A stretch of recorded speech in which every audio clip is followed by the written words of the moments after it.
Bom, gente, com muita alegria, eu vou saudar aqui do outro lado da tela para conversar com a gente pela primeira vez aqui no Faixa Livre, o ativista internacionalista e integrante da Flotilha da Liberdade, Tiago Ávila. Tiago Ávila, bom dia. Bom dia, meu irmão. Bom dia a toda a comunidade do Faixa Livre. Um prazer estar com vocês, Anderson. Prazer nosso, viu, Tiago? Uma alegria enorme te receber aqui no Faixa Livre pela primeira vez. Eu quero agradecer muito a tua disponibilidade para fazer esse papo aqui conosco. Você, Tiago, que se tornou um exemplo de luta para todos nós que fazemos a defesa da causa palestina. Lutamos contra esse genocídio estabelecido pelo Estado sionista de Israel. Sua jornada com a Flotilha da Liberdade em busca de levar ajuda humanitária para a população de Gaza que ainda resiste a esse massacre tomou conta do noticiário no mundo inteiro. Só rapidamente contextualizando para quem ainda não sabe, a Flotilha da Liberdade é uma ação internacional que ocorre desde 2010, reunindo ativistas de diversos países para romper o bloqueio ilegal imposto por Israel à faixa de Gaza, cerco que já dura mais de uma década e que transformou o território palestino numa verdadeira prisão a céu aberto. Desde então, as flotilhas têm sido alvos de interceptações violentas, sequestros e até assassinatos por parte do Estado sionista, como aconteceu nas primeiras horas do último dia 9, né, Tiago? Quando você e os outros 11 tripulantes do navio Madeleine, entre eles a ativista sueca Greta Thunberg, foram cercados por forças israelenses e capturados de maneira absolutamente ilegal. Vocês ficaram sequestrados, alguns por mais, outros por menos tempo. Você ficou detido ali até o dia 12, fez greve de fome, foi enviado a uma solitária e sofreu violência por parte dos militares israelenses. Daqui a pouquinho a gente vai falar um pouquinho sobre esse período que você ficou lá em Israel, Tiago, porque nesse momento histórico em que presenciamos o genocídio em curso em Gaza, com mais de 50 mil palestinos mortos, majoritariamente civis, mulheres e crianças, e uma ocupação cada vez mais brutal, a sua participação nessa missão representa não apenas um gesto de solidariedade, mas também um ato de enfrentamento direto ao apartheid israelense. Diante disso tudo, eu queria começar, obviamente, te parabenizando, né, Tiago, pela coragem, pela dedicação à causa do povo palestino e também queria te perguntar o que é que significa integrar uma ação como a Flotilha da Liberdade nesse momento específico da história da Palestina, com que sangra diante do horror do sionismo e como é que você enxerga o papel da militância pró-Gaza frente a esse massacre sistemático promovido por Israel? Tiago, parabéns mais uma vez. Obrigado, Anderson. Obrigado pela contextualização também. Meu irmão, o que eu sinto ao fazer parte desse processo, eu acredito que está conectado com o coração da maioria das pessoas desse planeta de 8 bilhões de pessoas.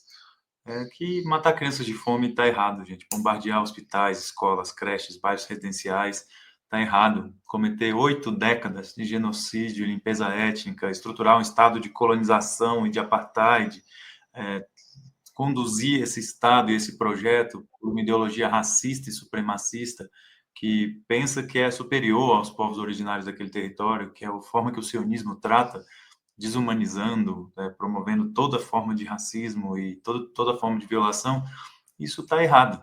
E a maioria social do mundo compreende que esse genocídio é uma violação, abomina as ações da entidade sionista de Israel, só que o problema é que faltam instrumentos para fazer alguma coisa. Então, as pessoas têm, há 21 meses, 530 dias quase já, as pessoas têm feito tudo que estão ao alcance delas. Estão indo para manifestação, estão praticando boicote, estão rompendo o bloqueio midiático, estão rompendo o boicote das big techs nas mídias sociais. Quem tem mais disposição, mais capacidade de ação direta, está indo lá parar fisicamente as fábricas de armas, está indo parar os portos, os barcos que estão levando as munições, as bombas, as peças de caça, o petróleo para manter o genocídio. Enfim, as pessoas estão fazendo tudo que está ao alcance delas e estão pressionando os estados nacionais para que eles rompam com a cumplicidade com o Estado de Israel. E a gente tem visto um recrudescimento da violência estatal contra o movimento pró-Palestina, mas não somente, contra os movimentos sociais nesse momento histórico mesmo, com o avanço da extrema-direita, regimes cada dia mais autoritários no norte global, que antes se fingiam de democracias, de defensores dos direitos humanos. A gente está no meio desse contexto, assim, eu digo sempre, Anderson, que nós estamos vivendo a grande batalha do nosso tempo. Então, fazer parte da flotilha, que é uma ação entre várias, de solidariedade ao povo palestino, para mim é uma honra. Tem 20 anos que eu acompanho a causa palestina e, pelo menos ali desde 2010, eu acompanho e admiro muito a Flotilha da Liberdade, Com o passar dos anos, me tornei organizador da flotilha e hoje sou um dos coordenadores internacionais dessa missão e fui coordenador da missão do Medley. Então, para mim, foi uma honra, foi uma batalha de muitos anos. A gente está muitos anos tentando conseguir de novo chegar lá para tentar romper o cerco. A gente tem sido derrotado sucessivamente. Um mês e meio atrás, Israel bombardeou nosso barco com 2 drones israelenses, com duas bombas jogadas por drones. Poucos meses antes a gente tentou e o outro barco teve problema mecânico, e um ano e um mês antes a gente tentou e a guerra burocrática que Israel empreendeu deixou a gente preso no porto com 3 grandes barcos. Então, fazer parte daquela missão e compor a Flotilha da Liberdade, para mim, é parte dessa tarefa histórica. Não é mais importante que as outras ações, mas é uma ação que tem um impacto muito grande, né? Então, por isso que eu acredito que vale a pena a gente fazer esse tipo de ação direta não violenta, humanitária. Ela ocupa um lugar no coração das pessoas, que quando elas dão certo, é difícil fazer dar certo, mas quando dá certo, ela tem um impacto realmente muito superior a outras ações com essa quantidade de pessoas. Não tenha dúvida, um impacto fundamental, um impacto simbólico importantíssimo diante do que a gente vê hoje lá no Oriente Médio, esse massacre que o povo palestino enfrenta, um negócio inacreditável que a gente vem fazendo a cobertura aqui muito de perto, desde o início, ou desde o recrudescimento desse processo, porque isso já vem acontecendo há décadas, a grande verdade é essa, mas ali desde o finalzinho de 2023 a gente teve a ampliação desse processo, essa tentativa de genocídio, de limpeza étnica do povo palestino a partir do Estado sionista. Agora, Tiago, eu queria que você detalhasse aqui para os nossos espectadores, por favor, como é que foi o momento do sequestro do navio Madeleine da Flotilha da Liberdade. Lá, vocês estavam em águas internacionais, enfim, navegando. Qual foi a justificativa dada por Israel para essa detenção que viola o direito internacional, enfim. Como é que foi o tratamento que vocês tiveram? Fala um pouquinho para a gente, por favor. Descreve como é que foi aquele momento onde vocês navegavam ali, tentando chegar a Gaza, levar ajuda humanitária e foram sequestrados pelo Estado sionista. Claro, Anderson. Nós já estávamos no 8º dia de navegação. E ao longo das 5 noites anteriores vinham os drones deles no período da noite. Na ideia da guerra psicológica, da hipervigilância, mas infelizmente a gente nunca sabia, porque um mês antes da missão eles tinham bombardeado o nosso outro barco. Então, todo drone era uma grande ameaça para nós, porque se ele parasse em cima do nosso barco, poderia muito bem jogar um explosivo, né? O tipo de drone, o quadcopter, que eles usam em Gaza para assassinar crianças, que eles colocam rifles de precisão, que eles colocam bombas, que eles colocam fósforo branco, elementos proibidos, armas de guerra proibidas, esses mesmos quadcopters foram usados contra nós, né? Então a gente não sabia o que era esse tipo de ataque. Então, no 8º dia, eles já tinham anunciado, na verdade, no 6º dia, tinham anunciado que iam interceptar a flotilha e que iam usar a mesma unidade de forças especiais do Exército de Ocupação de Israel, a unidade S-13, contra a gente. A mesma unidade que 15 anos antes, no Mavi Marmara, em 2010, assassinou 10 dos nossos ativistas. Então, a gente estava, de fato, tentando deter aquela violação. Nos dias que antecederam isso, desde que eles anunciaram, a gente estava tentando fazer o máximo de barulho possível, mobilizar o máximo de setores, ter o máximo de apoio para ver se conseguia deter essa violação.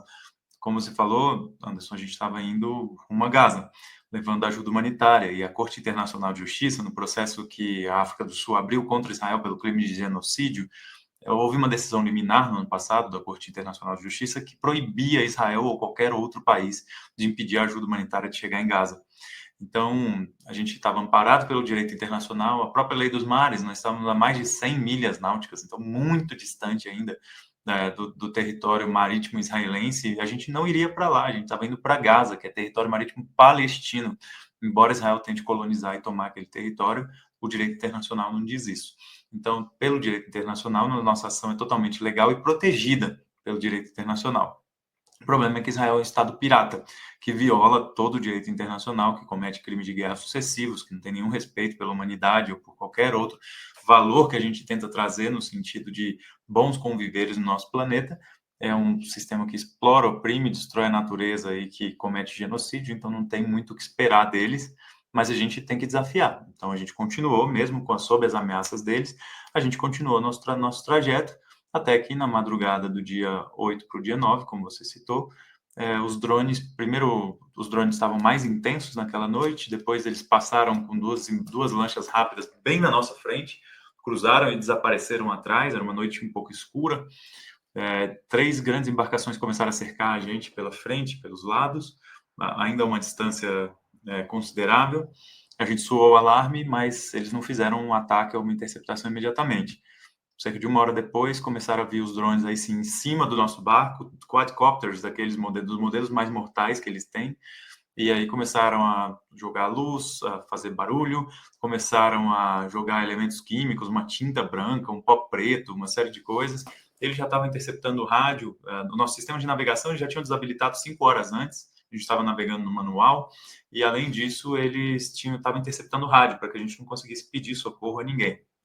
E aí, depois desse ataque dos drones, vieram as lanchas rápidas de novo. Aí eram 4 lanchas rápidas, com mais ou menos 30 comandos, né, soldados de força especial do exército de ocupação, que chegaram no nosso barco e vieram para tomar o barco.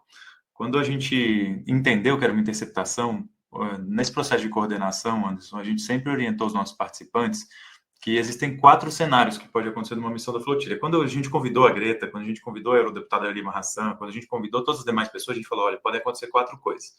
Ou a gente vai conseguir chegar em Gaza e abrir o corredor humanitário que Gaza tanto precisa. A gente sabe que o nosso barco é pequeno, mas a gente abrindo o corredor humanitário, o mundo inteiro consegue mandar todos os barcos necessários, né? E, enfim, abre um caminho que Israel não permite. Aí, então, a gente pode chegar em Gaza e cumprir nossa missão, ou a gente pode ser derrotado. A gente pode ser derrotado ainda no porto, pela guerra burocrática, como a gente já foi tantas vezes. Tiram nossas bandeiras, tiram o seguro, pressionam autoridades portuárias, pressionam a guarda costeira, pressionam os presidentes dos países onde o nosso barco está. Eles, de fato, tocam o terror. E aí já conseguiram derrotar a gente assim outras vezes, mas também, mesmo que a gente consiga sair do porto, ainda tem a possibilidade de ser interceptado, onde eles tomam o controle do barco, sequestram as pessoas, levam para uma unidade prisional por um período e depois deportam para os países de origem. Isso era o histórico que a gente tinha. Ou tem o pior cenário ainda, que é o de ataque, que aí é para matar as pessoas. Que aí é, de fato, como aconteceu 15 anos atrás, que mataram 10 dos nossos participantes, ou como aconteceu um mês atrás, bombardeando o nosso barco. Então, a gente estava indo baseado nesses 4 cenários. Quando os drones chegaram, a gente ainda não tinha certeza se era uma interceptação ou se era um ataque.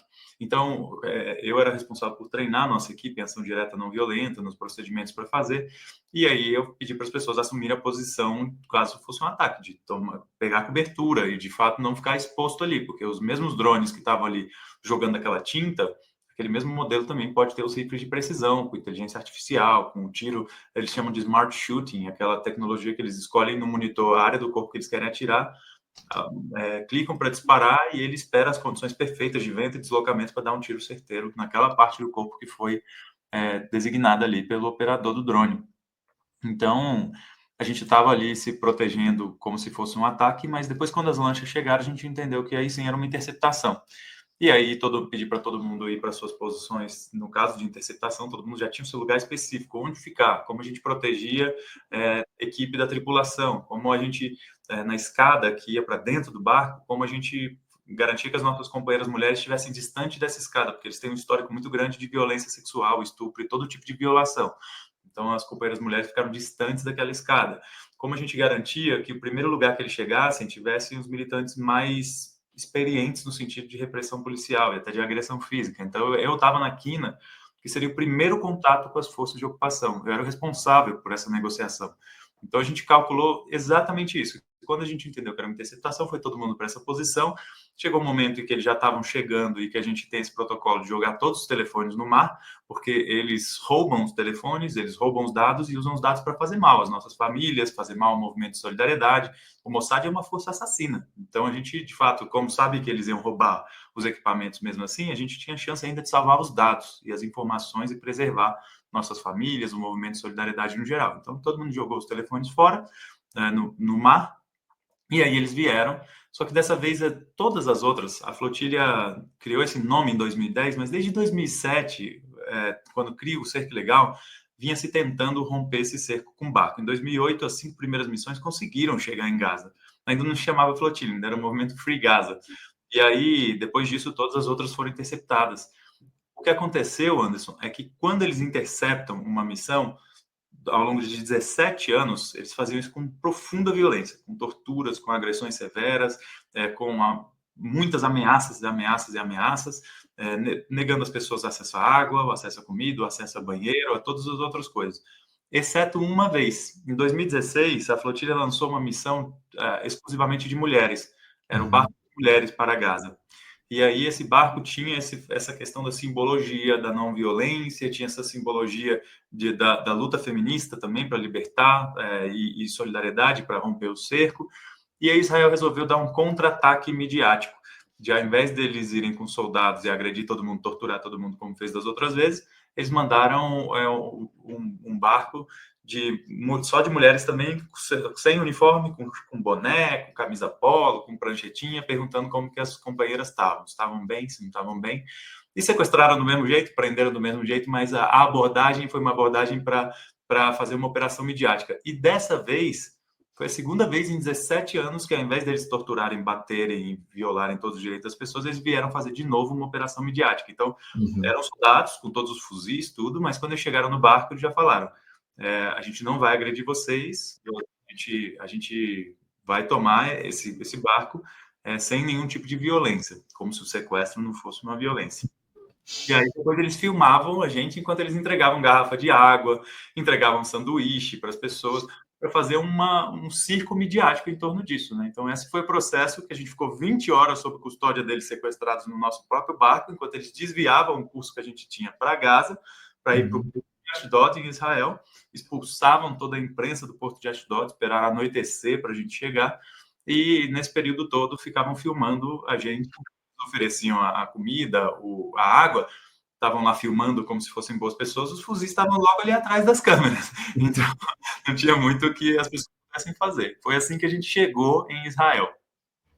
Um verdadeiro teatro do horror, né, ô Tiago? Lamentavelmente é o que a gente pode entender a partir da ação do Estado sionista nessa interceptação do barco, nesse sequestro do barco Sim. de vocês, do Madeleine, lá em águas internacionais pelo Estado de Israel. Tiago, eu queria te questionar a respeito de duas coisas. Primeiro, o ataque que vocês da flotilha sofreram dias antes dessa interceptação por drones, um outro barco que vocês foi interceptado. Eu queria que você falasse um pouco rapidamente sobre esse episódio e outra. A gente que estava acompanhando aqui diariamente a jornada de vocês do navio Madeleine, da flotilha, a gente recebeu as informações de que o Estado sionista havia jogado tinta, né? Essa tinta que você citou ao longo do teu relato, e ficou a dúvida se aquilo seria de fato só uma tinta ou seria algum produto tóxico, alguma coisa que desse, enfim, a produzir qualquer tipo de dano à saúde de vocês. Eu queria que você falasse se de fato era só tinta mesmo, vocês tiveram algum tipo de problema na pele, de saúde, e também sobre essa questão do primeiro ataque, na verdade, do ataque propriamente dito ao navio pelos drones. A gente está em processo de investigação, Anderson, sobre o que é aquele elemento, tanto a tinta branca quanto o pó preto, o que são essas coisas. Estão sendo feitas análises na Europa da nossa equipe que voltou direto por lá. As primeiras pessoas que voltaram, as 4 primeiras pessoas que aceitaram voltar antes para contar a história. Então, a gente não tem o resultado disso ainda para dizer que elemento era aquele. O que eu não tive relato é de pessoas tendo nenhum problema em relação ao contato com a pele. Também porque quando eles começaram a jogar, a gente deu o comando para que todo mundo fosse para o lugar coberto ali, que é o cockpit ali do barco. Então, poucas pessoas tiveram contato direto. Caiu nos braços de algumas pessoas, caiu um pouco na cabeça de um ou outro, mas não foi muito contato. Então, ainda bem que não, mas a gente ainda vai descobrir o que é isso. De fato, ele não tem essa informação para dar. E, no fim das contas, eles utilizavam esses elementos como parte do processo deles de tomada do barco. Então, depois deu para a gente entender melhor. Assim, os drones vinham distrair as pessoas, jogavam todo mundo lá para dentro, as pessoas ficavam ali sem conseguir nem olhar para o lado, enquanto as lanchas vinham por trás, no escuro, para tomar o barco de surpresa. Então, foi parte desse processo. Quando a gente chegou no porto de Ashdod, depois de 20 horas sequestrado já no nosso próprio barco, eles levaram o barco embora e a gente nunca mais viu o barco, nunca mais viu os alimentos, nunca mais viu os medicamentos, as muletas, as próteses para crianças amputadas, nunca mais viu os filtros de água que a gente estava tentando levar para Gaza. Então, perdemos todo o acesso aos itens ali, a estrutura da nossa missão humanitária. Ainda assim, a gente estava disposto a denunciar aquela violação que tinha acontecido. Só que eles estavam dispostos a fazer um circo midiático ainda. Então, tiraram muita foto minha, da Greta, da eurodeputada Rima Hassan e da Yasmin, que é outra coordenadora junto comigo. E aí levaram a gente para uma mesinha individualmente, né, uma pessoa por vez, e perguntavam: vocês querem ir para casa? porque se vocês quiserem ir para casa, vocês têm que assinar esse documento. E era um documento que dizia assim, Anderson, que nós tentamos entrar ilegalmente em Israel, fomos pegos e por isso nós estávamos sendo deportados e reconhecíamos que estávamos banidos de entrar em Israel por 100 anos. E a gente falou, óbvio que a gente não vai assinar isso, porque a gente não cometeu esse crime, nós fomos sequestrados, e se vocês tiverem um documento dizendo que Israel comete 8 décadas de genocídio e limpeza étnica, e que Israel mantém Gaza sob cerco legal há 18 anos, que Israel cometeu um crime violando as decisões da Corte Internacional de Justiça e da Lei dos Mares ao nos sequestrar, aí sim eu assinaria. Mas como vocês não estão confessando os crimes de vocês, a gente não vai confessar um crime que a gente não cometeu. E aí eles depois levaram nós 4 para uma salinha, onde queriam exibir para a gente um filme sobre a propaganda de guerra deles do 7 de outubro. A gente se recusou a assistir e falou, olha, se vocês não vão assistir o filme sobre as mais de 18 mil crianças identificadas que vocês assassinaram em Gaza e toda a limpeza étnica que vocês estão cometendo, a gente não vai fazer parte dessa manobra midiática de vocês. E aí eles falam, nossa, que pena, vocês são tão intolerantes, vocês não são sensíveis à nossa dor e tudo mais. E a gente, enfim, só queria sair de lá. Aquilo ali ainda era um sequestro, né? A gente estava sem contato com nossos familiares, sem contato com advogados, sem contato com a autoridade consular. Ninguém conseguia acessar a gente naquele momento. E aí eles disseram, se vocês não assinarem esse documento, vocês vão ser levados para uma unidade da imigração e lá vocês vão ser como se fossem julgados. Vai ter um procedimento de decisão sobre o que vai acontecer com a gente. E todo mundo se recusou naquele momento, as 12 pessoas. Quando a gente chegou na unidade de imigração, aí já estavam o suporte consular, migratório dos países, das pessoas que faziam parte da flotilha, eram 11 pessoas europeias e eu do Brasil.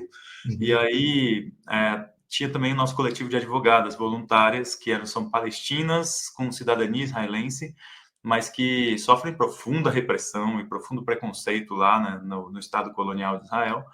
E aí elas entenderam a nossa decisão de não assinar aquele documento, elas já apoiam a flotilha há muitos e muitos anos, e elas falaram, nós estamos com vocês, a decisão que vocês tomarem. E aí a gente foi para conversar com o oficial de imigração, e o oficial de imigração veio me perguntar a mesma coisa. Por que você tentou entrar ilegalmente em Israel? Eu falei, não tentei entrar ilegalmente em Israel. Israel comete genocídio e limpeza étnica por 8 décadas, se estruturou no estado de colonização e apartheid, e é regido por uma ideologia racista e supremacista chamada sionismo, que mantém Gaza sob cerco há 18 anos, que está matando crianças de fome e de sede propositalmente e que escalou esse genocídio há 21 meses, cometendo todos os crimes de guerra que estão previstos no Estatuto de Roma. Então, quem está cometendo crimes são vocês, não somos nós. E aí ele ficou muito zangado com isso, falou que se eu não assinasse o documento, ele ia me levar para o cárcere por até 96 horas. Eu falei que eu não ia assinar, e aí ele falou, mas o documento não é assumindo mais a culpa da tentativa de entrada ilegal, o documento é só de que você está sendo deportado. Eu falei, eu não vou assinar absolutamente nada que vocês me entreguem, porque eu não considero esse sequestro como um procedimento legítimo. Só que aí a gente conversou entre as 12 pessoas, e a gente avaliou como eles estavam fazendo todo um cerco midiático, era muito importante que a gente mandasse pessoas antes para casa para elas contarem a história. A Greta queria ficar. Ela falou, Thiago, eu sei que você é a última a sair por ser organizador, mas eu quero ficar com você até o final. E eu falei, Greta, a sua voz é a mais potente que a gente tem. Então, se você voltar, eu tenho certeza que a nossa história vai chegar longe. Se outra pessoa voltar, a gente não sabe dizer. E aí a Greta topou, ir embora antes, foi e contou a história. E nós, as outras 8 pessoas, os 4 assinaram para voltar antes, as outras 8 pessoas foram levadas mesmo para a unidade de encarceramento de Givon, para a prisão de Givon, nos arredores de Tel Aviv. E aí lá a gente passou 4 dias, todo mundo encarcerado, mas eu, no meio desse período, eu fui levado para Solitária em uma outra unidade prisional de Ayalon. E aí é um processo ainda mais violador, até o momento que a gente foi deportado de volta para casa. Te levaram para essa solitária, para essa masmorra, por que motivo, Thiago? Porque você era a liderança da flotilha, enfim, você teve uma postura mais incisiva no meio desse processo. Qual o motivo você, pelo menos, avalia pelo qual o Estado sionista te levou para essa solitária? Foram 2 motivos que levaram eles a fazer isso. O primeiro é que, logo no primeiro dia na prisão de Givon, a gente teve uma audiência de custódia com a juíza. E eu era sempre o primeiro a ser levado para os procedimentos, por ser organizador, né? Então, eles sempre queriam ouvir de mim primeiro, para depois ouvir dos outros. Uhum. E aí, quando eu cheguei lá, tinha uma juíza que perguntou a mesma coisa para mim. Por que você tentou entrar ilegalmente em Israel? E eu falei a mesma coisa. Falei, Israel comete genocídio, limpeza étnica por 8 décadas, se estruturou no estado de colonização e apartheid e é regido por uma ideologia racista e supremacista, que é o sionismo, que mantém Gaza há 18 anos sob cerco legal, que há 21 meses comete o genocídio, mata crianças de fome, bombardeia hospitais e viola todos os crimes de guerra previstos no Estatuto de Roma. Ela odiou ouvir isso, ficou muito contrariada. Engraçado que as nossas advogadas palestinas, elas falavam que ficavam com a alma lavada, porque elas não têm o direito de dizer isso lá em Israel, porque é uma ditadura terrível. Mas elas falavam, que bom, Tiago, que você disse aquelas coisas. Eles sempre vão detestar ouvir essas coisas, mas é muito importante que alguém diga. E eu disse com essa mesma calma, Anderson, sinceramente, assim, nenhum sionista consegue me desestabilizar. Então, estava falando com a mesma calma, a mesma firmeza também, de toda a defesa que a gente faz em tudo quanto é lugar do mundo. E aí ela perguntou por que eu não estava aceitando a comida e a água deles. Desde que a gente foi sequestrado, eu não aceitei em nenhum momento a água e a comida deles. E eu falei, porque vocês estão me oferecendo essa mesma comida e água porque a gente tem visibilidade, porque vocês estão negando essa mesma comida e água, 10 mil presos palestinos nas masmorras de vocês, e entre eles mais de 400 crianças que estão presas nas masmorras de Israel. E, além disso, vocês estão matando o povo de Gaza de fome e de sede, utilizando isso como arma de guerra. Então, não é que vocês tenham vontade genuína de me oferecer comida por se preocupar com os direitos humanos. É que vocês têm medo da visibilidade que a gente tem, mas vocês negam isso aos palestinos, então eu não vou aceitar de vocês para fazer parte da mentira e da manobra midiática de vocês. E aí ela ficou muito contrariada, falou que isso podia me levar a uma punição disciplinar, podia me levar para a solitária, e eu falei, o que vocês vão fazer comigo diz respeito a vocês. Vocês quem tem que dizer onde que um ativista de direitos humanos não violento, como parte de uma missão humanitária, deve ficar no regime colonial de vocês. E aí foi isso. Aí no dia seguinte eu fui levado para a solitária e fiquei lá 2 dias até que fui levado depois para o processo de deportação com as demais pessoas. Mas eles tentavam negar sempre o nosso acesso. Desde que a gente foi sequestrado, a gente não teve acesso às nossas famílias ou qualquer outra pessoa do Brasil, por exemplo, só aos oficiais da diplomacia na unidade de imigração, e o advogado da embaixada conseguiu acompanhar minha audiência de custódia, só. E depois disso a gente teve 2 vezes contato com a advogada, e eles tentavam de todo jeito impedir que a advogada acessasse. Quando eu fui levado para a solitária, não contaram para a advogada e para ninguém. Ela chegou lá tentando me visitar na prisão de Givon, eles falavam, não, o Tiago não está disponível, você não vai poder visitar o Tiago. E ela pressionou, eles falaram, ele não está mais aqui. E aí depois não queriam dizer para onde. Ela pressionou, disseram para qual presídio que tinha me levado. Ela foi lá no outro presídio, correndo. Quando chegou lá, não queriam deixar ela falar comigo de jeito nenhum. E enquanto eu estava lá na solitária, eles diziam para mim, você vai ser levado para o campo de tortura de Sedeteimã, você vai ser levado para Gaza, você vai ficar 7 dias sem se comunicar com ninguém e tudo. E a advogada pressionou a ponto que ela conseguiu. E de uma hora para outra eles me botaram nas algemas. Lá na solitária já era muito mais violento, né? Então já eram muitos empurrões, pontapés, me jogavam na parede para falar bem-vindo a Israel. Aí já tinha rato, barata, um ambiente muito mais precário, Anderson. Só que aí nisso deles falarem, botarem a algema para prender a circulação, tanto nos punhos quanto nos tornozelos. E aí, de uma hora para outra, me levaram, dizendo que iam me levar para Gaza, para um centro de tortura, para qualquer lugar, mas sempre de um jeito muito ambíguo, não diziam diretamente, agora você vai para tal lugar. Eles só pegavam, me levavam e pronto. E me botaram numa mesa e trouxeram minha advogada. E aí a minha advogada ficou feliz, ela perguntou se eu tinha sido torturado. Eu falei que não no sentido da tortura física que a gente conhece, mas que era um ambiente de muita violação. Mas aí ela tentando mandar mensagem para minha família e tudo, e eles falaram, se você pegar no celular, você vai ser levado embora daqui. Aí ela fingiu que estava me dando instruções jurídicas e falou, escreve uma carta para alguém, escreve um pronunciamento. E aí eu escrevi uma carta para minha filha, que estava fazendo 1 ano e 5 meses naquele dia, para explicar para ela porque eu estava longe dela.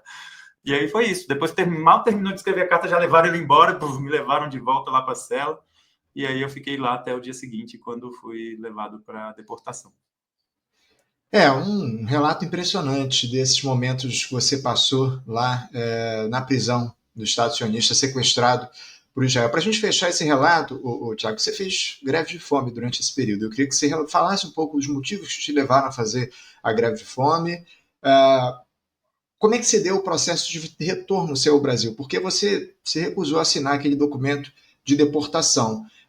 Como é que se deu propriamente o processo legal de saída sua do Estado sionista? Você foi, na prática, deportado de fato? Como é que se deu esse retorno?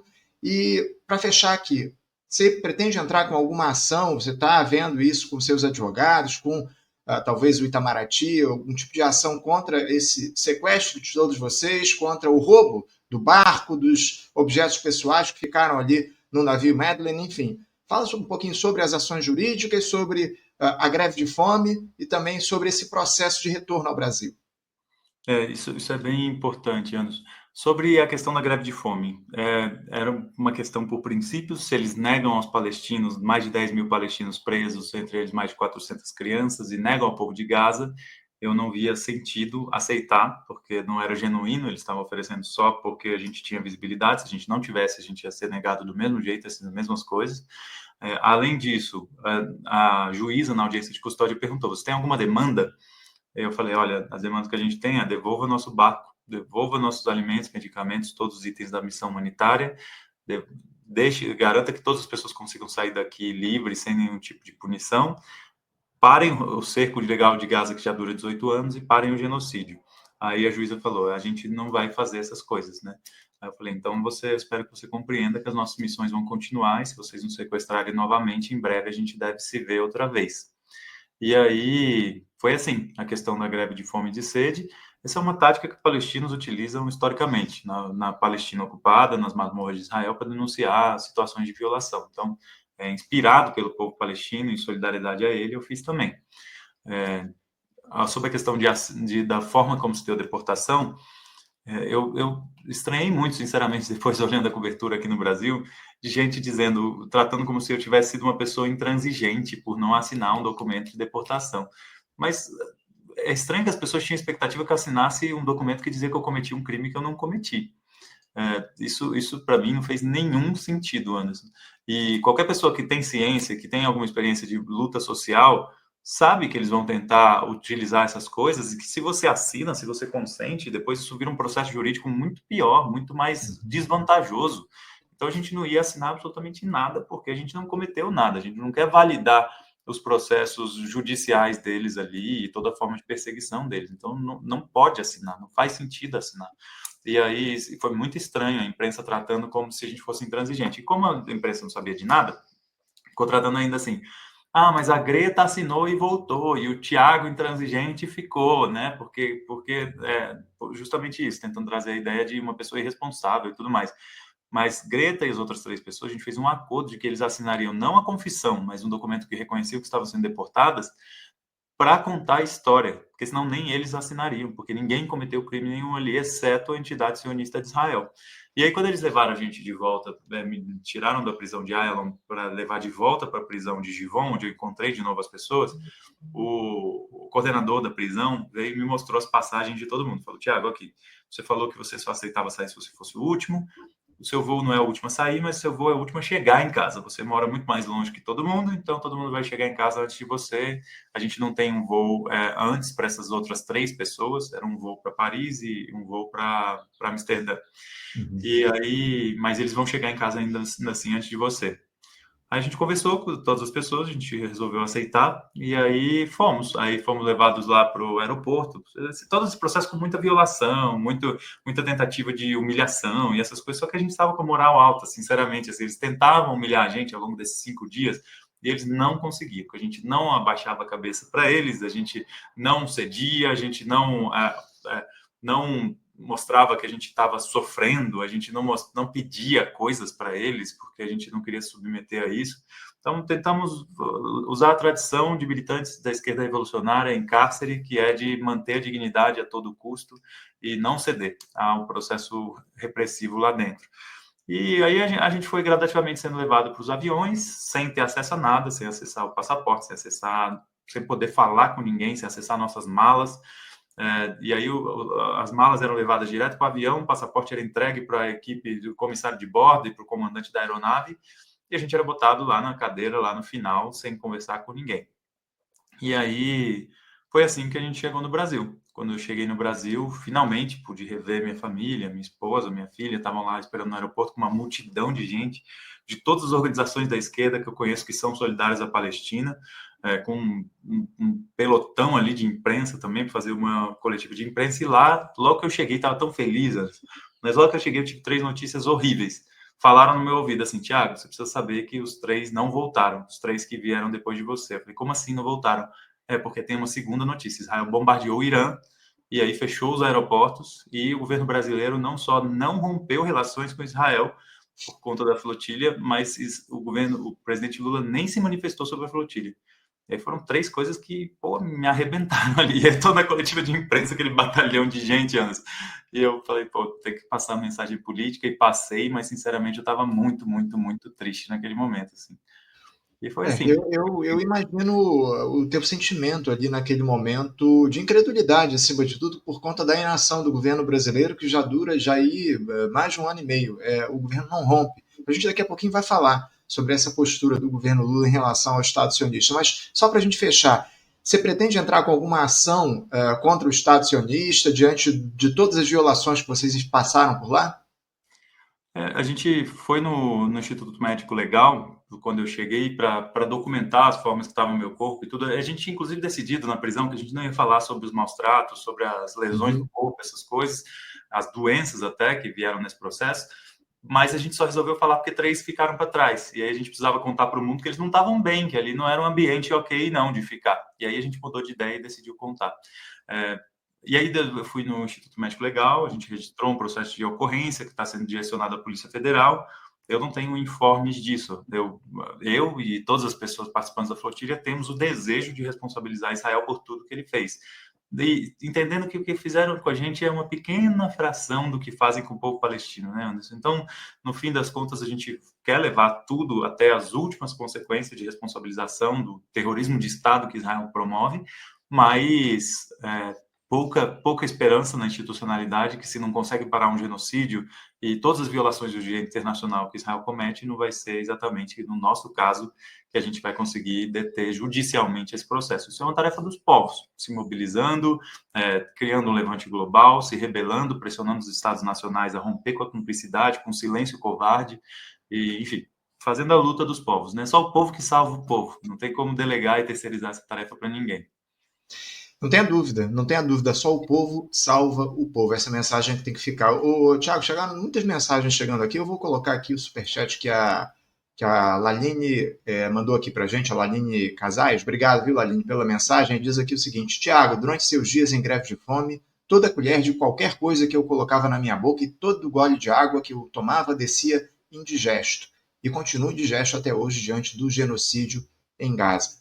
Obrigado, Ladinho, pela tua mensagem, pela tua contribuição aqui para a gente. Tiago, eu citei ainda há pouco a situação envolvendo o governo do presidente Lula, um governo que, lamentavelmente, não rompeu relações diplomáticas ou comerciais com o Estado sionista. O presidente da República não se posicionou a respeito da Flotilha da Liberdade, do seu sequestro lá em águas internacionais pelo Estado sionista. Você já deu ali uma palhinha a respeito do que você pensa, mas eu queria que você detalhasse aqui como é que você avalia essa posição recuada, no mínimo, para dizer o mínimo, do governo do presidente Lula diante do massacre do povo palestino, mais especialmente sem romper relações com o Estado sionista. Anderson, primeiro eu queria agradecer a Laline e todas as pessoas que ficaram com o coração na mão, que solidarizaram de alguma forma. Esse sentimento de a comida não fazer tanto sentido, a gente sente coletivamente enquanto mundo há 21 meses, né? Quando a gente vê toda a negação que é você ver crianças sendo mortas de fome e é difícil comer, é difícil dormir numa cama, é difícil tocar uma vida normal como se não tivesse acontecendo um genocídio, né? Então, eu me solidarizo muito, eu sei exatamente como a Laline se sente. Sobre a questão do governo brasileiro, eu acredito que é importante dizer, antes que as pessoas me acusem de qualquer coisa, que eu fiz uma campanha incansável contra Bolsonaro e em defesa não só dessa candidatura petista nas eleições, como da anterior, no segundo turno, de Haddad contra Bolsonaro. Eu tocava as banquinhas pela democracia, a gente vê todo santo dia. E eu conheço pouquíssimos militantes no Brasil que foram todo santo dia lutar para derrotar o bolsonarismo e derrotar a extrema-direita nas urnas também, todo santo dia do segundo turno e boa parte dos dias do primeiro turno também. Então, de fato, eu fiz uma campanha muito dedicada para que o presidente Lula estivesse hoje no governo. Então, não é importante que não encarem qualquer crítica que a gente faz a qualquer ideia de antipetismo, isso não vem de mim. Agora, é muito importante que a gente leve em consideração uma coisa que o Frei Beto falava, que lidar com o governo, inclusive governos aliados, é igual cozinhar feijão, só funciona sob pressão. Se a gente não faz pressão popular, só quem vai fazer são os nossos inimigos. E aí vão acovardar um governo, vão encurralar governos e vão deixar governos sem opção. Tem governos que não fazem isso por não ver horizonte político e correlação de forças, tem governos que não fazem por pura covardia mesmo, ou até por cumplicidade. Então, nós precisamos cobrar, precisamos seguir cobrando, e a posição do governo brasileiro é inaceitável nesse momento. O presidente Lula tem boas frases, e o povo palestino é muito grato ao presidente Lula e ao povo brasileiro no geral. O povo palestino ama o povo brasileiro. Lula foi um dos primeiros a dizer que era um genocídio, nessa escalada do genocídio, foi um dos primeiros líderes internacionais a falar que era um genocídio, uma guerra empreendida contra mulheres e crianças, e que não podia ser tratada como um conflito, porque não eram partes iguais. Lula foi muito atacado por isso, inclusive a extrema-direita tentou abrir um processo de impeachment contra o Lula quando ele disse isso. Lula foi colocado como persona não grata pelo embaixador de Israel, que já deveria ter sido expulso há muito tempo do Brasil, porque atua como tudo menos como embaixador, atua como um agitador político, um sabotador, e precisa ser expulso daqui, junto com as organizações do lobby estrangeiro que tenta ferir nossa soberania, como Stand With Us, Instituto Brasil-Israel e CONIB. E o governo do presidente Lula tem palavras boas, e as palavras até convencem, mas é o exemplo que arrasta. Então, por mais que as palavras sejam boas, o Brasil ainda é o quarto maior exportador de petróleo para a máquina genocida de Israel. O Brasil ainda tem contratos militares, contratos que envolvem drones, que envolvem obuceiros, que envolvem outros aparatos militares. As polícias estaduais ainda usam treinamento, doutrina militar, inclusive de interrogatório, de tortura, que eles utilizam e treinam contra o povo palestino. Armas que eles usam selos dizendo que foram testadas em campo contra os corpos palestinos valem mais por isso no mercado de armas, e o Brasil compra armas desse tipo. O Brasil também tem acordos acadêmicos, o Brasil tem acordos econômicos, existe um acordo de livre comércio entre o Mercosul e Israel.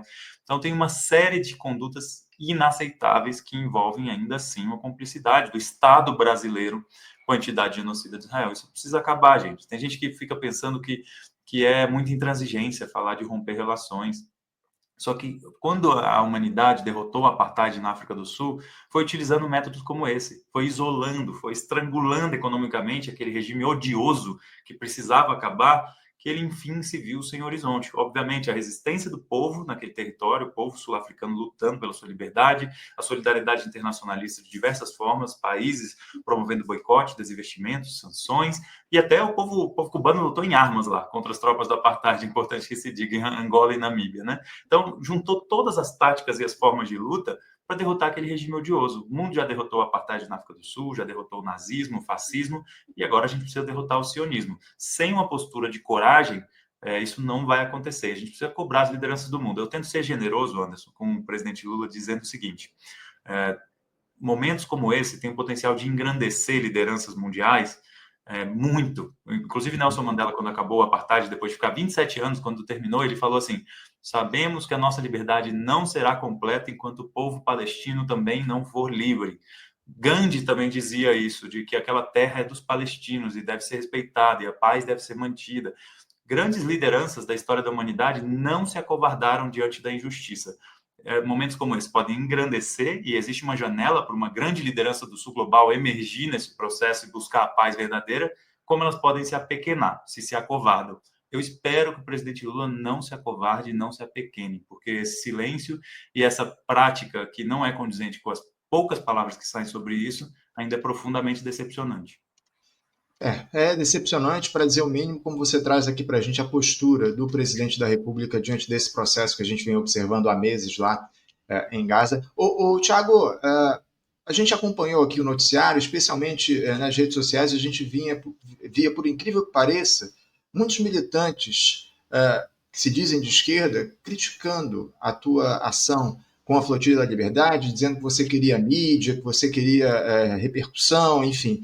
E até reproduzindo, por incrível que pareça, discursos do Estado sionista condenando essa ação da Flotilha da Liberdade. Eu queria saber como é que você recebeu todo esse ódio vindo das redes, como é que você lida com isso, enfim. Anderson, a entidade sionista sempre vai atacar, vai fazer um processo muito consciente de propaganda de guerra e de tentativa de destruição de reputações de pessoas que lutam contra o genocídio, que lutam contra a entidade sionista, e mais ainda as que se posicionam muito firmemente, não só pela paz, mas contra a entidade sionista, contra o sionismo e contra o imperialismo. Eu sou um militante da esquerda radical, não tenho problema nenhum em dizer isso, que quero construir uma sociedade livre do capitalismo, que não tenha exploração, não tenha opressões, não tenha destruição da natureza. Sei que isso é uma caminhada complexa, difícil, que vai enfrentar um sistema terrível, que de fato tem o potencial de colocar o mundo inteiro à beira da destruição. Então, eu entendo perfeitamente por que o sionismo e o capitalismo, o sistema imperialista, me odeia e vai continuar atacando e vai continuar fazendo tudo possível para calar uma voz como a minha. Não só a minha, gente. Muita gente muito maior do que eu e todo mundo que está lutando essa luta histórica vai ser atacada. O outro problema é em relação à esquerda fragmentada, a pessoas que degeneraram e que pensam que a única forma de fazer luta social é competindo com os outros, é em pequenas disputas, é em mesquinharia, pessoas que não entendem o seu papel de aliados e não entendem que, muitas vezes, quando elas reproduzem um discurso, uma mentira da Veja, ou quando reproduzem uma mentira da Folha de São Paulo, elas estão, na verdade, prejudicando o povo palestino também, porque eles mentem sobre pessoas que são vozes importantes da causa palestina para tirar a credibilidade da causa palestina como um todo, porque eles querem o genocídio, são cúmplices do genocídio. E aí eu sempre fico pensando isso, assim, essas pessoas fizeram um esforço muito grande, Anderson, nesse período, para dizer, quando a flotilha ia nas outras missões, eles ignoravam completamente, porque era coordenado por um militante que eles não gostavam e não queriam que esse militante tivesse visibilidade, então ignoravam completamente. Quando a gente foi bombardeado há mais de um mês atrás, todos ficaram calados, não falaram nada, tentando que, no que dependesse deles, essa coisa não chegasse longe, né? Sendo que era uma questão de princípios, em solidariedade à causa palestina, a gente deveria divulgar. Depois, quando a gente sai na outra missão, a missão cresce tanto que eles não conseguem deixar de falar. Mas eles falam assim, a missão da Greta. Então, você vê em veículos da esquerda, inclusive, falando, a missão de Greta, sei lá o quê, ignorando que tem um brasileiro, que é um brasileiro que coordena essa ação. Então, depois que é atacado, mais ainda, e depois que eu não assino numa decisão coletiva que a gente tomou, falando, olha como que ele não assina, oportunista, sei lá o quê. Mas, gente, para quem quer atacar, nunca vai estar nada bom. Essas pessoas devem ter vivido um período muito difícil, vendo uma ação muito bonita que a gente construiu coletivamente, a pedido e organizado com o movimento de libertação do povo palestino. O povo palestino é extremamente orgulhoso e feliz com a flotilha. As mensagens que a gente recebe, Anderson, são milhares de mensagens do povo palestino falando: finalmente algo nos deu esperança, finalmente algo botou a Palestina de novo no holofote, trouxe a mídia de volta. Então, as pessoas podem falar o que quiser. Antes, quando a gente fazia as missões e eles não divulgavam, diziam que era insignificante a flotilha que a gente fazia. Depois que cresceu demais, dizia que a gente estava fazendo para aparecer. Então, não tem muito como a gente acertar para quem quer só atacar. O que a gente precisa fazer é seguir o nosso compromisso, seguir construindo e deixar essa pequena política para quem tem a mesquinharia de fazer isso. Eu não quero fazer isso, eu quero continuar construindo pela positiva e tocar a vida. Tiago, eu tenho uma última questão aqui para você. Nós somos figuras, pessoas, membros da sociedade civil, para além da gente organizar esses atos em favor do povo palestino, que a gente vê frequentemente nas grandes cidades, nos grandes centros aqui do nosso país, de que outras maneiras nós podemos nos engajar pela causa palestina? Muita gente exalta a tua coragem, a tua entrega, a tua dedicação, enfim. Mas o fato é que você é uma pessoa como qualquer outra que decidiu comprar essa briga na busca por justiça a um povo massacrado há décadas. Como é que nós podemos atuar nesse sentido? Para além dos atos que são promovidos, enfim, desse engajamento nas ruas, nas redes, o que é que você diria para quem está aqui no Brasil e se sente de alguma forma impotente diante do genocídio em Gaza? Isso é muito massa, Anderson, porque no fim, quando a gente faz uma missão como essa, a gente está tentando também fazer um chamado para ação, para que todas as pessoas encontrem as formas de agir. E a gente sabe que barcos são restritos mesmo. Pô, a gente está tentando agora fazer uma nova missão e a gente só tem um barco e estamos tentando desesperadamente conseguir 2, 3 para fazer uma missão um pouco maior. E a gente sabe tanto que é difícil. E mesmo que a gente consegue os barcos, quem consegue ir para lá? E, pô, a vida é difícil, a vida aperta. Ninguém faz isso remunerado, todo mundo faz isso voluntariamente, né? Então, a gente vai tentando tocar essa nossa vida sabendo que existe um limite de viver numa sociedade que não foi feita para a gente e tentar, a partir dos limites dessa convivência cotidiana, tocar uma militância revolucionária. O que a gente sugere às pessoas é que elas encontrem com os mecanismos, os recursos que estiverem disponíveis a elas, fazer o máximo possível. Então, quando tiver uma manifestação, gente, é muito importante ir nessa manifestação. A manifestação não é só a tua caminhada que tu vai fazer, encontrar a galera, é você demonstrar força social para a sociedade, é você mostrar que aquela pauta tem relevância, que aquilo lá deve ser tratado como uma prioridade política. É muito importante você não só ir nas manifestações, mas você fazer as ações de boicote, desinvestimento e sanção. A gente sabe que a ação individual ela tem pouco efeito, e essa ação pautada pelo consumo ela não é mais eficaz. Mas para lutar contra regimes, contra o apartheid da África do Sul, ou como o sionismo israelense, ela tem um papel eficaz também e pode ser importante. Então, pratiquem sim o boicote, desinvestimento, sanção e a cobrança dos estados para que os estados também promovam esse boicote, desinvestimento e sanção. Além disso, a gente lutar a guerra midiática, a gente rompeu o bloqueio midiático, o papel que você faz aqui, que o Faixa Livre faz, por exemplo, que tantos outros comunicadores fazem para transitar informação livre, o boicote que todo mundo tenta fazer para romper o boicote, na verdade, das big techs nas redes sociais, apesar dos algoritmos, apesar do shadow ban, a gente tem conseguido passar essa informação para as pessoas, tem conseguido romper as barreiras deles, vão ficando barreiras cada dia mais difíceis, mas a gente vai encontrando o jeito de romper, e no fim das contas tem gente que não tem mais disposição, que aí vai parar as fábricas de armas, que aí vai parar o trânsito de navios, vai parar a carga de navios, e a gente vai pensando formas. E quem não pode fazer ainda nada dessas coisas, que não sabe se organizar, pelo menos compartilha, pelo menos conversa no seu local de trabalho, na sua casa, com a sua família, sabe?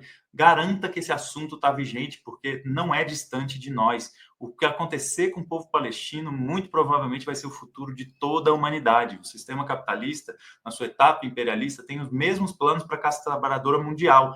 É um processo de opressão, de exploração e destruição da natureza.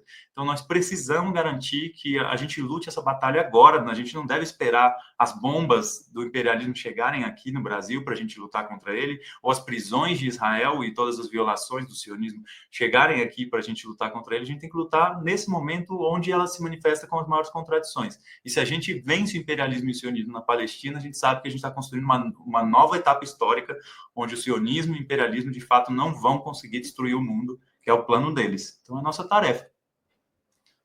3 rápidas questões aqui, Thiago, para a gente fechar. Aliás, eu vou trazer em instantes alguém para passar uma mensagem, uma palavra, alguém que está aqui nos bastidores que vai te dar um abraço aqui pela nossa live.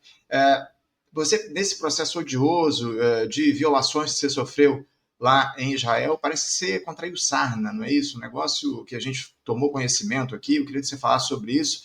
Uma segunda questão, a Flotilha da Liberdade parece que vai mandar um novo barco lá para Israel, para Gaza, para levar ajuda humanitária. Eu queria que você falasse também rapidamente sobre isso. E outra, eu tenho uma pergunta aqui, aliás, um comentário do Pedro Aranha, dizendo aqui o seguinte: Thiago, você tem previsão de vir presencialmente ao Rio de Janeiro? Se eu não estou enganado, você vem na sexta-feira aqui ao Rio, né, Thiago? Começar por essa que o Pedro colocou. Obrigado, um abraço para o Pedro também. Eu vi que o Renato Cinco está acompanhando aqui, grande camarada também. Tem muita gente nessa comunidade do Faixa Livre aqui que eu dou muito valor, viu, Anderson? Muito bonito o processo que vocês estão construindo. Eu adoraria ir mais ao Rio de Janeiro, gente. Foi um acidente histórico, político da minha caminhada de ter poucas relações com a construção no Rio de Janeiro, gostaria de ter bem mais. E eu vou ao Rio, fui convidado pelo Glauber de estar no processo de término, de encerramento da caravana dele contra a perseguição e a tentativa de cassação do mandato dele, que vai ser um ato também pela Palestina. Então, quem me convidou, eu tenho todos os limites de logísticos e de finanças que eu só consigo ir onde me convidam. Então, eu aceitei esse convite, vou com o maior prazer, estou super feliz de ir ao Rio de Janeiro. E em relação às outras coisas, na prisão, eu contraí, sim, essa sarna, e esse processo de tratamento está em andamento, já está bem avançado, na verdade, e não é nada perto do que o povo palestino passa, então a gente divulga porque é uma violação, mas se eu passei 4 dias na prisão, isso já aconteceu, imagine quem já está há mais de 30 anos, como Marwan Barghouti e tantas outras pessoas. Imagina as crianças como estão lá. É isso que a gente tem que ter em mente. A história não é a gente, a história é o povo palestino. E a outra coisa, tinha uma outra coisa que você O barco que vocês vão da flotilha, vai ter um novo barco, isso, né? Isso. A gente tem uma nova missão da flotilha já em breve. A gente está tentando ter mais barcos para ter mais força, mas se a gente não tiver força, a gente vai com o que tem. O Medellín foi assim, né, gente? A gente tentou com 3 barcos, não conseguimos. Tentamos com um barco grande, foi bombardeado. Fomos com um pequeno, de 12 pessoas que a gente tinha, mas fomos. E a gente sabe que agora é um momento difícil, porque os olhos do mundo estão olhando para o enfrentamento e o ataque de Israel e Estados Unidos ao Irã. Então, a gente está tanto analisando essa situação, enquanto prepara o nosso barco e tenta conseguir novos barcos para sair já o quanto antes. Espero que em breve a gente já possa dizer que a flotilha já tem data de saída. Tiago, eu não posso deixar de colocar aqui na nossa live uma figura fundamental na defesa do povo palestino há décadas, nessa militância, engajado nesse processo e que admiro demais a atuação. Eu vou colocar aqui para conversar contigo rapidamente, mandar uma mensagem ao jornalista, ex-deputado federal Milton Temer. O Milton, que há décadas ele dialoga aqui conosco no Faixa Livre, uma figura histórica do nosso programa. Milton, obrigado pela presença. Fica à vontade para mandar a tua mensagem aí para o Tiago. Ei, Milton, camarada. Anderson, bom dia. Tiago, bom dia. Quero dizer a você que uma das coisas que me faz chegar animado à velhice, e a velhice bem adiantada, é ter a convivência existencial com uma figura como Tiago Ávila. Eu me emociono de vê-lo.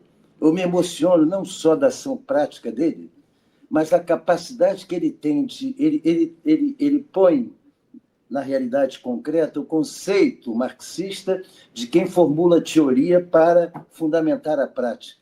A clareza com que ele elucida para todo mundo o caráter classista, imperialista, colonialista, expansionista do regime capitalista e bota isso em prática na solidariedade material, é algo que é um privilégio saber que essa pessoa existe. Eu olho para ele com emoção. Eu tenho que me conter quando vejo, eu não consigo ter a frieza de jornalista para entrevistar o Tiago. Eu olho para o Tiago de forma... É um ícone para mim, é um símbolo de uma luta que eu faço sem metade, sem um quinto da eficiência dele há décadas. Ele, com o movimento... Eu fico me imaginando como o Tiago conseguiu adquirir essa dimensão planetária e fico com asco de quem começa a especular sobre a possibilidade de que haja um exibicionismo. Quem cogita disso é um oxímoro. É como se dizer que há um sionismo de esquerda. Não. O Tiago tem que se exibir muito mais ainda. Eu quero que haja muito mais espaço. Porque quando eu vejo a Globo News entrevistar dois correspondentes em Tel Aviv, como se Israel estivesse respondendo a ataques, coitado, com direito de se defender, como diz esse canalha, que é o secretário-geral da NATO, e que prega abertamente um espírito belicista, não só no Oriente Médio, como na própria Europa, querendo ardentemente criar uma guerra entre a NATO e a Rússia. Eu fico olhando a dimensão do trabalho que o Tiago faz. Então, eu quero te dizer, meu querido, eu olho para você como um filho, como um neto, como um colega, como um amigo, como um camarada militante, e dizendo que você me mantém nessa idade com esperança de viver. Eu quero que você continue com essa força, com essa lucidez, com essa energia que nos contamina a todos. Um grande abraço, meu camarada, e muito sucesso nessa tua empreitada e cada vez se amplie mais, junto dessa tua modéstia, o apoio popular que você tem já no planeta, não é só no Brasil. Oh, Milton, muito obrigado, meu camarada. Obrigado pelo carinho, pela força. Eu queria dizer que quando eu estava começando minha formação sobre a Palestina, eu ouvia você e lia sobre a experiência que vocês tiveram na segunda intifada, quando vocês foram lá defender Yasser Arafat, que estava cercado em Ramallah. Aquela experiência que você citou tantas vezes e que outras pessoas foram também, né? Era uma missão de solidariedade também que vocês foram. A flotilha é uma missão de solidariedade. Então, no fim das contas, a gente vai tentando, com os nossos instrumentos, com as nossas táticas, contribuir, né? Como diz o Saltimbancos, né? Junta um bico com 10 unhas, 4 patas, 30 dentes e mais dia, menos dia, a lei da selva vai mudar, né, meu camarada? Gente, obrigado, viu, Anderson? Obrigado. O programa Faixa Livre também. Eu me senti em casa com vocês, adorei participar. Toda a força para o programa de vocês, viu? Para a construção de vocês. Eu que agradeço, viu, Tiago, a tua presença aqui com a gente hoje. Muito obrigado, obrigado ao Milton. Vocês vão ter a oportunidade de se cumprimentar na sexta-feira, nesse ato em solidariedade à Palestina. Quinta-feira. Quinta-feira o ato, não é sexta? Quinta ou sexta? Dia 26, quinta-feira.